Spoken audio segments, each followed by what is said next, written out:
Hey, it's Lopes here with day 4 of the Murder at Castle Nathria card reveal season. This one's going to be a little bit shorter since there's only 3 cards, and I'm going to probably do it in the opposite order that I usually do, where I usually start with the neutral cards, but I want to save the best card for last. Alright, so the first card revealed today is Castle Kennels, which is Hunter's location card, which is a 2-cost location with 3 durability. Give a friendly minion +2 attack. If it is a beast, give it rush. This isn't actually that bad for big hunter, where you want to give rush to whatever big minions that have death rattle, such as mountain bear or something else, or even other beasts that might normally not have rush. However, at the same time, a lot of beasts that you currently want to run in hunter decks do have rush or charge, so I don't know how useful giving it rush will actually be, but the additional 2 attack might be worth it in a way to allow you to actually remove something from the board using one of your rush minions, or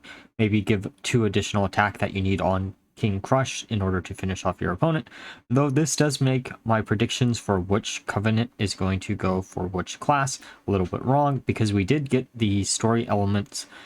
saying who each individual character were, and it turned out the one on the far right was actually Arlong, like a lot of people were suspecting, and the fact that his location he was in when the murder of Cyrodinathrius actually happened was the kennels, means that he is actually the hunter suspect, and that probably means we'll be seeing wild spirits as the hunter covenant ability too. The next card that got revealed is the Great Hall, which is Paladin's location card. That costs 2, it has a durability of 3, and it sets a minion's attack and health to 3. So this is actually similar to a very old Hearthstone card where it was a 2-cost card, but you only got to do this once. This is much better because you can do it up to 3 times, and if there are additional support neutral cards that may increase the durability of your individual location or give you additional uses of a location per turn or something, this might actually see a lot of play. It is an interesting way to actually remove a bunch of minions from the board, and it does kind of fit into the 3/3 stat line of the silver hand recruits that you get off of the questline reward, or even after you buff them up with the suspect for Paladin itself. Though this is the first location that we actually see that doesn't directly support the suspect legendary for its class, though it does share the 3/3 stat line with the suspect, and I guess that is the direct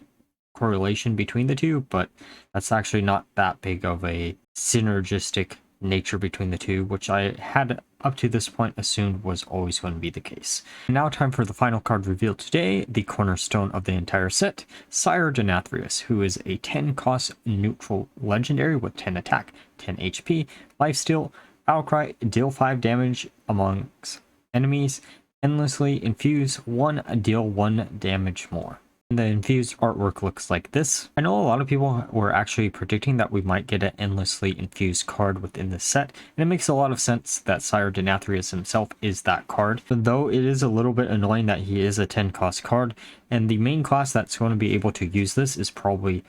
Druid, mainly due to the fact they have a lot of mana cheat, they can get up to 20 mana, they have a way to consistently draw into this with Gold Tooth Mine, and ways to endlessly buff this up through the scale of Onyxia, along with other token generating spells within the class. I do think there's a lot of potential for this card in other classes too.